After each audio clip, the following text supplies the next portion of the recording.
네, 안녕하세요. 예스맨입니다. 여러분들의 구독과 좋아요로 이 채널이 유지되고 있습니다. 영상 속도는 1.5배를 추천드리는 바이고요. 이번에도 어떠한 소식이 나왔는지 같이 한번 내용을 보도록 하겠습니다.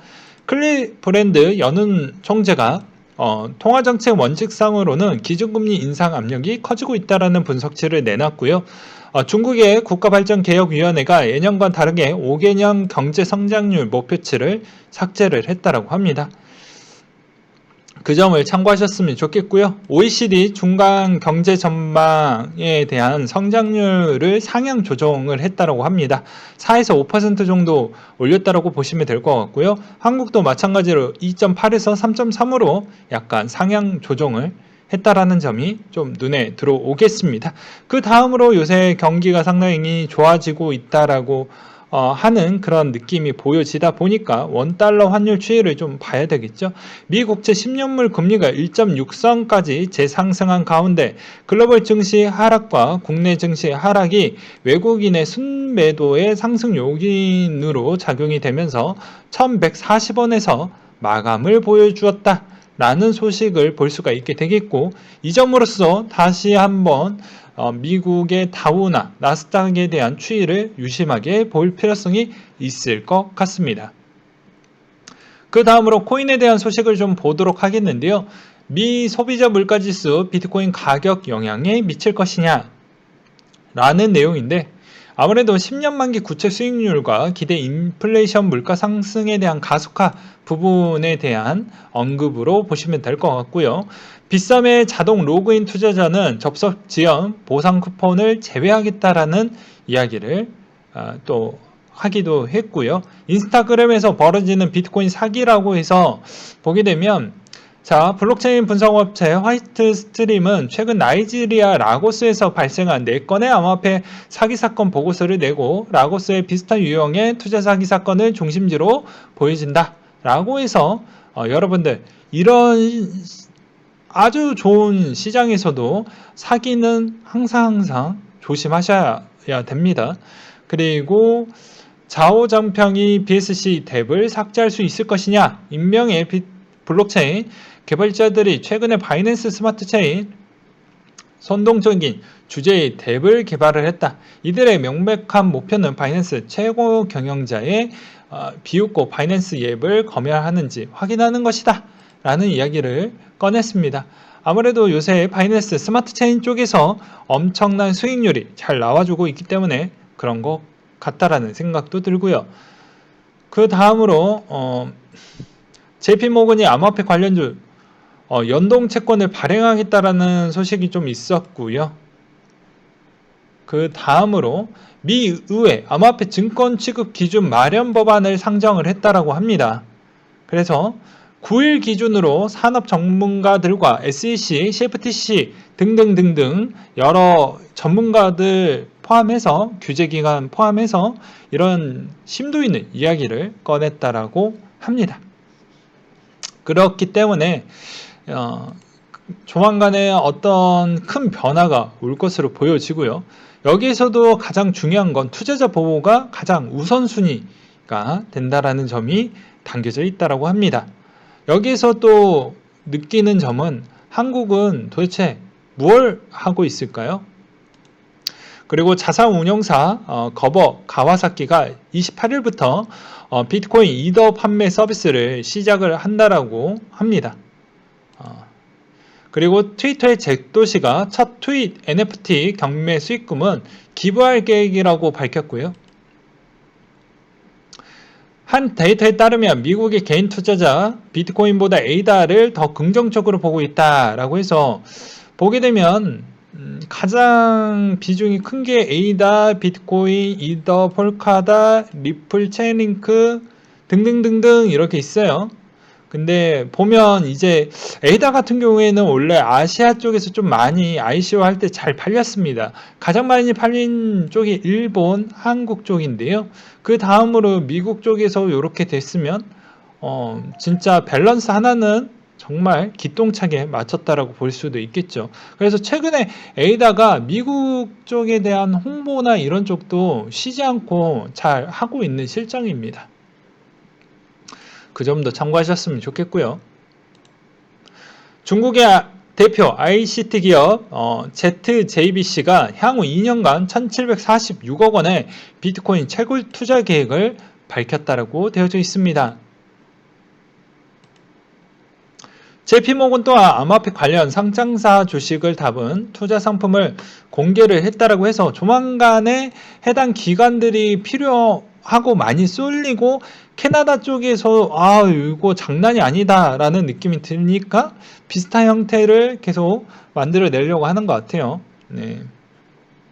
일단 디자인만 나왔기 때문에 그게 주는 시너지 효과가 얼마만큼 될 것이고 조만간에 이런 상품군을 이렇게 공개를 했다라는 것은 무언가에 대한 또 액션이 조만간에 이루어질 수 있겠다라는 생각도 해볼 수도 있겠죠.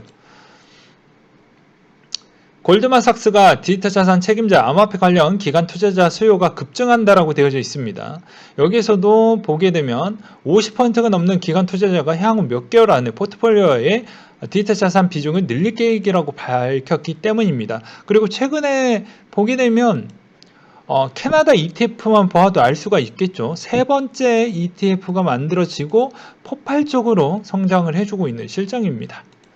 그리고 SK증권의 한대훈 연구원님께서 이번에 10년물 국채 금리와 무관하게 꾸준히 오르고 있는 이유는 아무래도 그만큼 기관들이 많이 사주고 있기 때문이고, 하나 더 꺼내 본다고 하면 캐나다의 세 번째 ETF가 출시될 부분이 가장 커져가고 있기 때문이다. 뭐 이렇게 보고 있어요. 근데 그만큼 ETF가 인기가 좋다라는 것이겠죠. 그리고 컴파운드 2세대 거버넌스 시스템 곧 업그레이드를 할 것이다라는 소식과 미국의 유명 주택관리 서비스 기업 비트코인 투자 결정을 냈다라고 합니다. 그렇기 때문에 조만간에 재밌는 현상이 주택 부분에 있었을 때도 좀 많이 이루어질 것으로 보여지고요. 비탈릭이 한 달 내 EVM 호환 롤업을 출시할 예정이다 라고 이야기를 꺼냈고요. 그리고 크리스티 첫 NFT 경매 하루 앞두고 입찰가가 975만 달러라고 합니다. 후오비 글로벌도 NFT 존을 신설을 했는데 해당 존에는 보게 되면 여러분들이 알 수 있을 만한 코인들이 좀 들어갔다라고 볼 수가 있겠고요. 그리고 바이낸스 스마트 체인에서 바이낸스가 톡톡하게 재미를 많이 보았기 때문에 후오비도 좀 따라 하려고 하는 것 같다라는 생각도 들기도 했고요. 그리고 스퀘어가 청정 에너지 사용 비트코인 채굴 촉진 이니셔티브에 1000만 달러를 투자하겠다라고 밝히기도 했습니다. 그러니까 스퀘어는 보면 되게 재밌는 게 찔끔찔끔 돈을 쓰면서 그만큼 이득을 더 많이 챙기고 있습니다. 왜냐하면 거래에 대한 추이만 계속 유도만 시키면 되니까 많이 마이크로 스트래티지처럼 정말 몰빵하거나 그러지는 않거든요. 적절하게 조그만 돈으로 수익을 극대화시키고 있습니다. 그 점을 좀 보셨으면 좋겠고요. 그리고 테더가 시가총액 370억 달러를 돌파했다라는 점과 그리고 중국의 메이저 증권사가 기관 암호화폐 투자 더 늘어나게 될 것이다 라는 이야기와 그리고 그레스케일이 ETF 관련 포지션에 대거 채용 중이다 관련된 이제 인력을 보충을 하고 있다라는 것이죠. 이 말의 의미는 올해 안에 충분히 할 확률이 매우 높아지고 있구나 라는 점을 알 수가 있는 대목이고요. 그 다음으로 블록포트에서 그레스케일 비트코인 ETF 출시 준비 가능성이 상당히 높아지고 있는 실정이다 라고 이야기를 덧붙이기도 했습니다. 그리고 코스모스가 보안 결함이 발생을 했는데 유저 자산은 안전하다라는 이야기가 나왔고요. 그리고 트위터 창업자가 요 이야기는 했으니 넘어가도록 하겠고, 요거 좀 재밌습니다. 요거 분석이 재밌어서 한번 갖고 와봤어요. 여러분들도 같이 한번 보시라고요.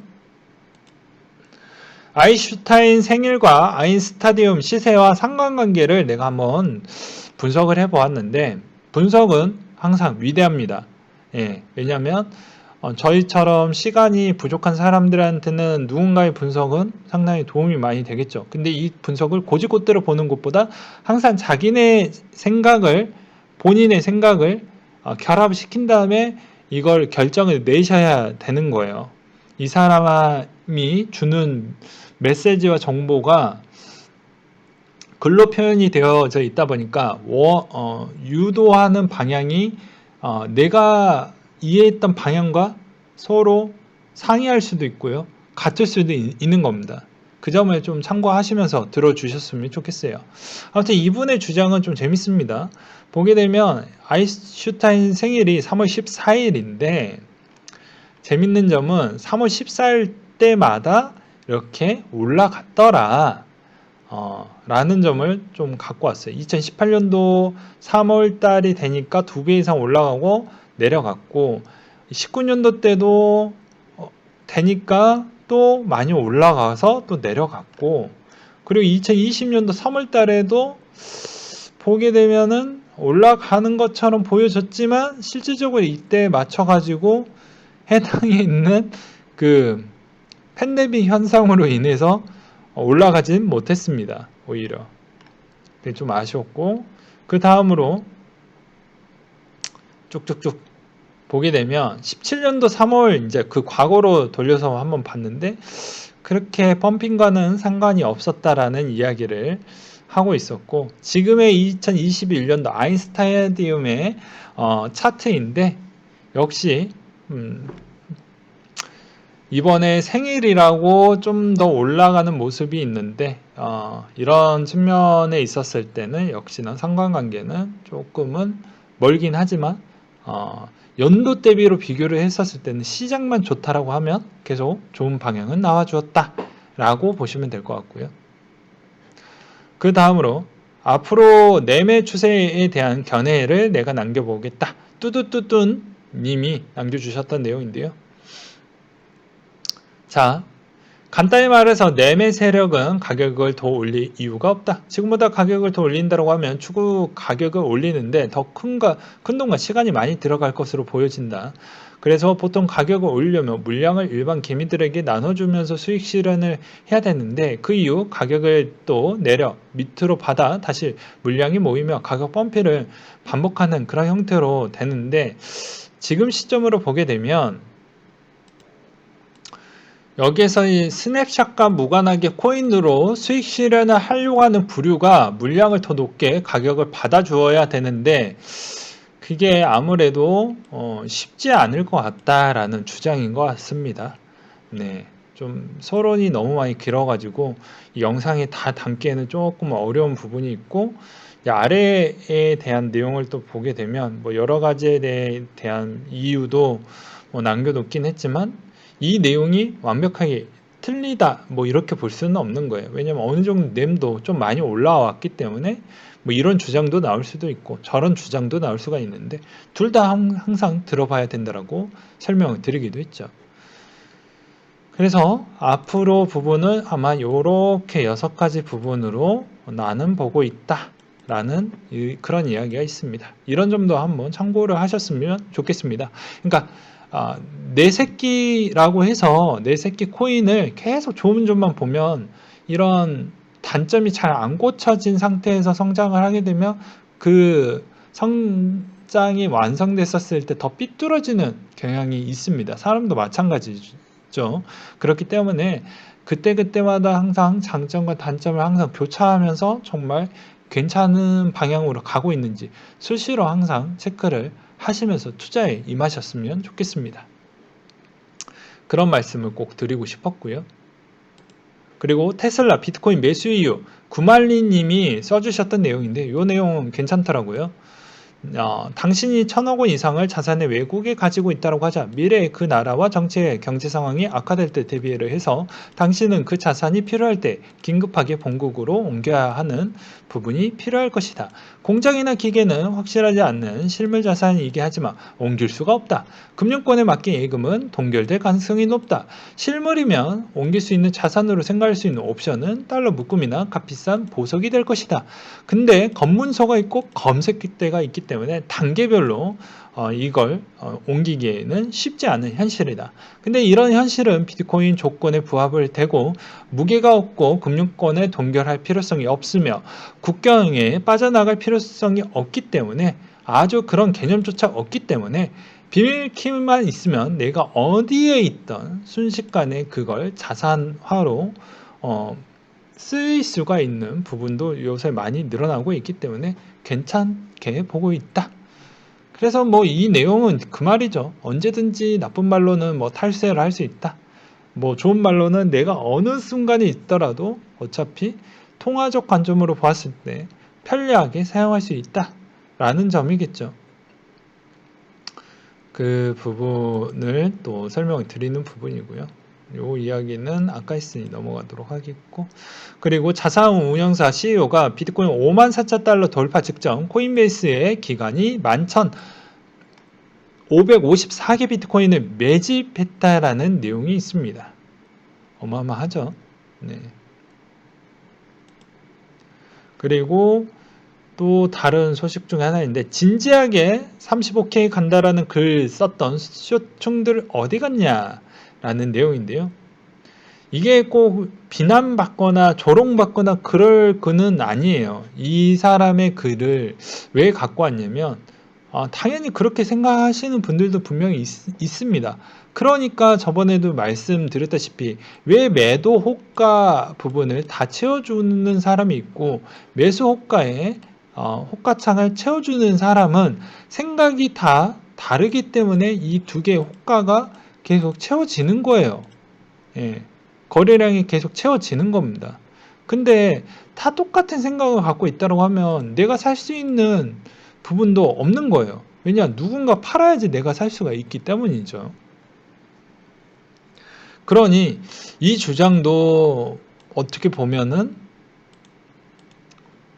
뭐 당연히 부정적으로 생각을 할 수가 있는데 이거는 이제 본인이 그만큼 공부를 얼만큼 했냐에 따라서 뭐 결정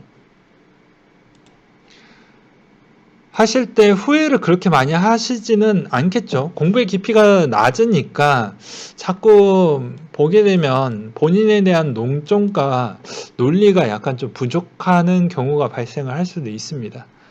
그렇지만 또 이게 그냥 생태계 기반으로 해석을 또 할 거냐 아니면 돈의 목적성을 계속 따라가서 나는 큰 수익만 볼 거냐에 따라서도 또 이것도 또 방향이 또 달라요. 네, 다릅니다. 엄연히 달라요.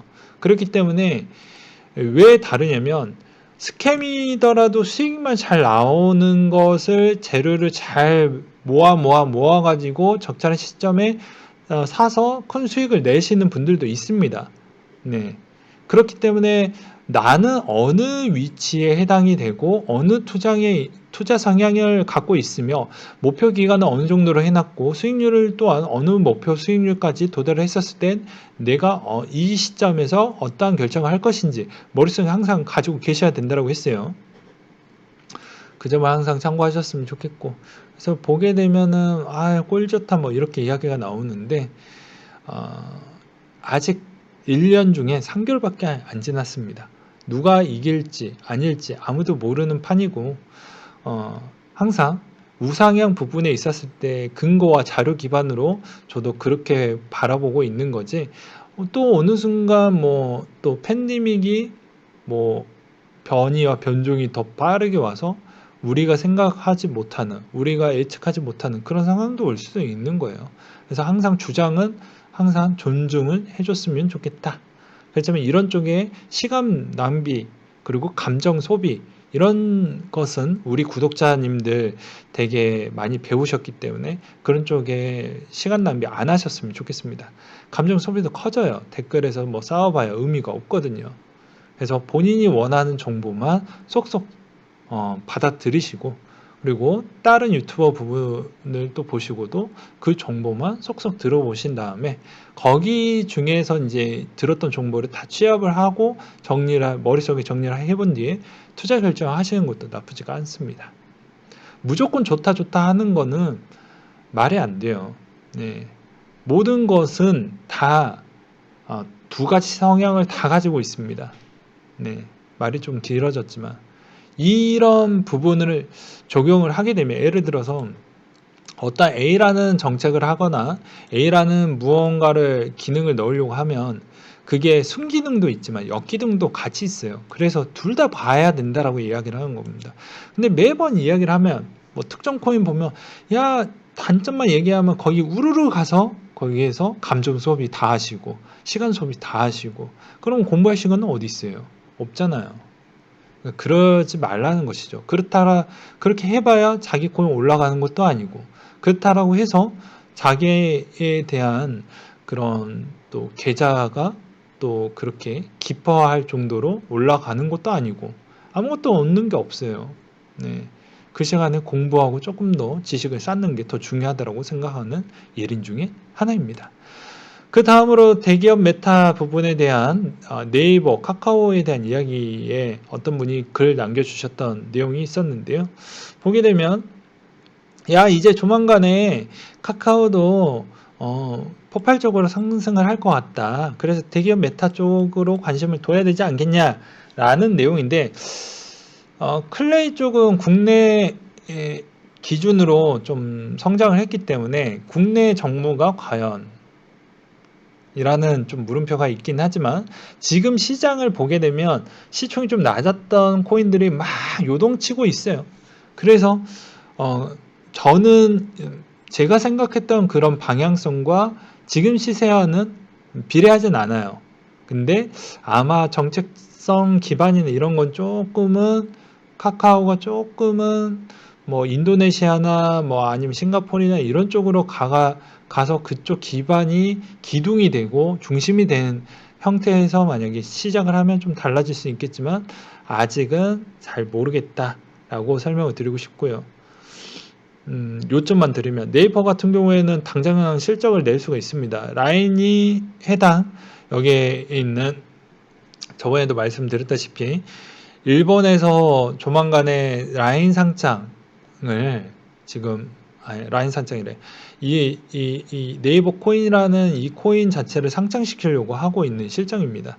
그렇기 때문에 언제든지 상장을 할 수 있고 언제든지 이쪽이랑 시너지 효과를 위해서 여러 가지 측면에 있었을 때 금융에 대한 변화 요점을 좀 많이 주려고 하고 있거든요.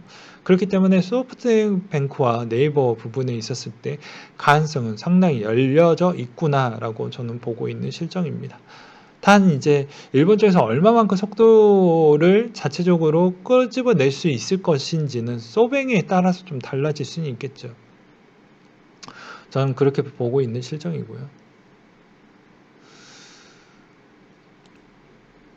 여기에서도 개인의 생각이 또 들어갔습니다. 예, 그러니까 여러분들도 각자 개인에 대한 생각과 내용은 항상 저는 예스맨은 존중합니다. 여기서도 장투만 해라. 단타 치는 거 아니다. 뭐 이렇게 해놨죠.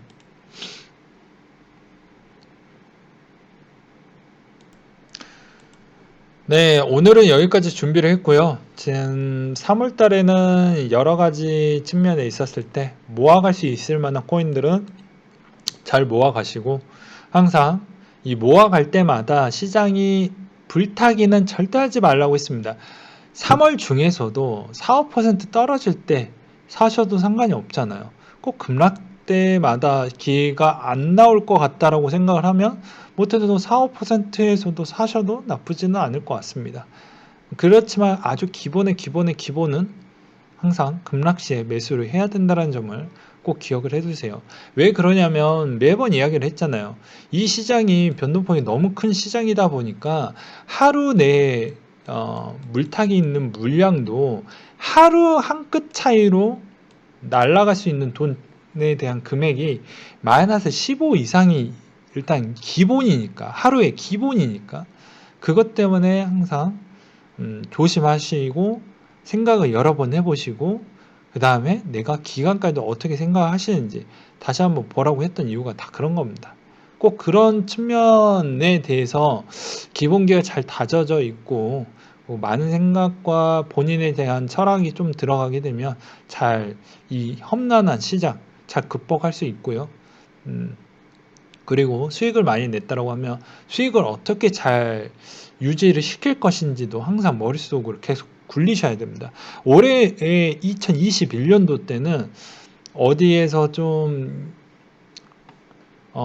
돈 많이 벌었다라는 그런 어떻게 보면 자랑보다는 오히려 아직 올해 마감이 9개월 정도가 남았기 때문에 그 9개월 동안은 빡시게 공부를 좀 하시는 걸 저는 좀 강추를 드리겠습니다. 지금 당장 3개월의 희노애락을 할 정도는 아니고요. 이제 막 산에 중턱도 안 왔던 측면이기 때문에 항상 수익 부분과 앞으로 우리 연말 계획까지도 본다고 하면 그게 그대로 가야 아, 여러분들한테 마지막 미소를 그대로 제가 전달을 해드릴 수 있는 부분이 있는 거고, 여러분들 자체도 그만큼 올해 3월에 있는 이 기쁨이 그대로 가야 연말에도 올해 잊혀지지 않는 추억이 있구나, 잊혀지지 않는 나의 그런 날이구나, 올해구나, 이렇게 생각할 수가 있겠죠. 그래서 웬만하면 앞으로도 잘 관리를 하셨으면 좋겠습니다. 오늘 좀 뒷부분에 가서 약간 뻘소리 많이 했는데 좀 이해해 주셨으면 좋겠어요. 네, 이상으로 마치도록 하겠습니다.